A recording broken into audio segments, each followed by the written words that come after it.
Are you thinking about making a move to Vancouver, Washington? Well, if so, before you pack your bags and move north of the Columbia River, let me talk you through a few things you may want to know before you move here. Also, some may surprise you. I help a lot of buyers move to Vancouver from all across the country, and these are a few of the exact conversations I've had with many of them before we start the home hunting process, and others are just some huge pros, other things that you may not expect, but super important to know before you start the home buying process. Let's get into it. 5 things you need to know before you move to Vancouver. Number 1, Vancouver is not Portland, and that is a huge appeal for many people. One of the biggest misconceptions I hear is people thinking Vancouver is basically an extension of Portland. It is definitely not. Yes, we are right across the river, and yes, you can be in Portland in about 10 to 20 minutes depending on where exactly you live, but the feel is definitely different. Vancouver is quieter, it's much more spread out, parking is easier, neighborhoods feel more residential, and there is a stronger suburban vibe overall. A lot of buyers tell me they still want access to the city amenities such as restaurants, events, work, but they don't necessarily want to live in the middle of the hustle and bustle of the city. Vancouver definitely gives you that balance. It's not sleepy, it is calmer. For a lot of people, that's exactly the point they want. Number 2, the tax situation is a big draw, but it's not always that simple. Let's talk taxes. Because it is one of the biggest reasons people consider moving to Vancouver, Washington does not have state income tax, and this is huge, especially for a lot of people moving from Oregon or California. But here's what people don't always realize. Sales tax is higher, and if you work in Oregon but live in Washington, your tax situation can sometimes get a bit more tricky. Some people benefit massively, but others need to run the numbers first. It really depends on where you work, how you're paid, and your overall financial picture. This is why I always encourage buyers to talk to a CPA before they move. Vancouver can be incredibly advantageous, but you want to make sure that it makes sense specifically for your situation, not just on paper. Number 3, neighborhood choice matters more than the house. This one is huge, and I can't stress it enough. In Vancouver, where you often live matters more than what you buy. Vancouver has a wide range of neighborhoods. They feel very different from each other. Some areas have newer construction, planned communities, easy freeway access, etc. Others are more established with more mature trees, larger lots, and quieter pace. Downtown and the waterfront offer walkability, condos, and restaurants, where other areas feel much more suburban or even semi-rural.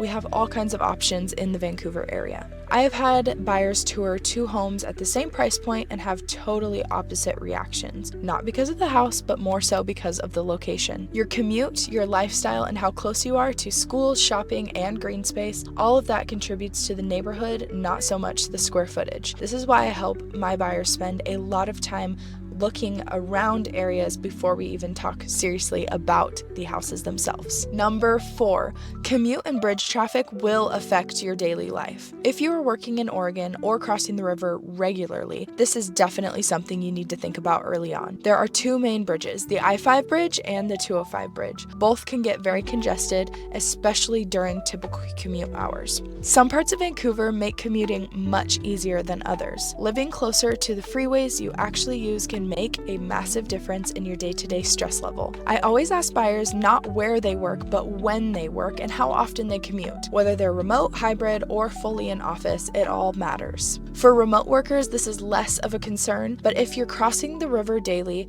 then choosing the right area of Vancouver can completely change your whole experience. And last but not least, number 5, the lifestyle is more outdoorsy and slower than people expect. One of the things people fall in love with after moving here is definitely the lifestyle. Vancouver has easy access to trails, parks, lakes, rivers, and outdoor activities.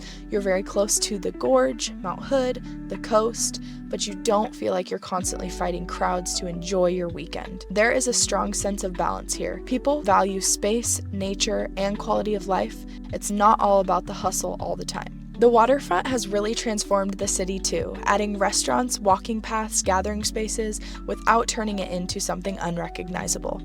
If you want a place where you can slow down without feeling disconnected, Vancouver definitely does that really well. I have one bonus thing for you.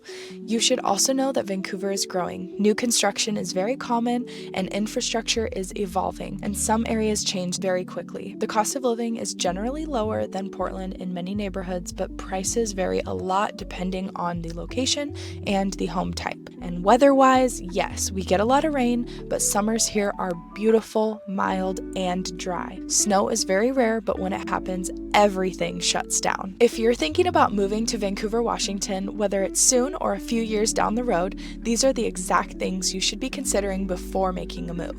Every buyer's situation is different, and there's no one-size-fits-all answer, but having the right information early makes the process way less overwhelming. If you have any questions about neighborhoods, commuting, or what living in Vancouver actually looks like day to day, please feel free to reach out. I'm always here to help.